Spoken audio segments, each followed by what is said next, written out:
자, 지금까지 보여드렸던 건 이제 지문을 읽었을 때 글을 읽기이고요. 왼쪽에 보면 여기 이제 컨트롤러가 있는데, 이 컨트롤러를 이용해서 이제 문제를 읽었을 때의 시선도 볼 수 있습니다. 자, 문제 1번 누르고 플레이 해보면은 문제를 읽었을 때 얘가 어떻게 탐색하는지 알 수 있죠. 이 첫 번째 거는 이제 넘어가고요.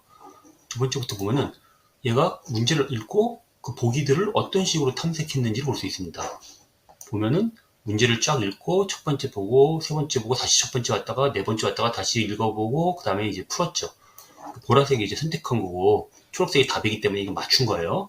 이렇게 문제를 어떻게 탐색했는지 볼 수 있어요. 보면은 문제를 잘 못 맞추는 애들 보면 이 문제 영역을 잘 보지 않는 경우들이 꽤 있습니다. 자, 3번 문제 한번 볼까요? 3번 문제를 보면은 문제를 이게 읽고 한번 쭉 내려갔다가 다시 한번 보고 이렇게 푸는 경향이 있고요. 요 한 문제 같은 경우에는 이 마지막 문제는 대부분 이제 지문이 같이 제시가 됩니다. 그래서 이 글을 읽고 요 문제를 풀기 위한 정보를 이 지문에 다시 찾아야 돼요. 근데 보면은 글을 잘 읽었고 요 다시 한번 쭉 앞으로 돌아가죠. 그리고 다시 보고 이걸 보질 않네요.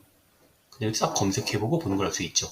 그래서 요 문제 풀이 과정을 보면 얘들이 어떤 식으로 정보를 탐색했는지 그 다음에 아까 글을 제대로 읽었는지 알 수 있어요. 이 문제를 풀기 위한 핵심 정보는 요 밑에 요 상자 요 영역에 있거든요. 오작교. 근데 지금 이 친구 같은 경우에 글을 보고 일단 보기도 보지 않고 바로 쫙 훑어보고 다시 읽기 시작합니다. 그러다가 까치까마귀 탐색했다가 오작교라는 걸 다시 확인하고 보기들을 확인한 다음에 탁 맞춰냈죠. 이 정도면 큰 문제는 없어요. 다른 부분을 좀 많이 보긴 했지만 그렇게 많이 다른 곳을 이제 많이 탐색한 건 아닙니다. 근데 글을 읽을 때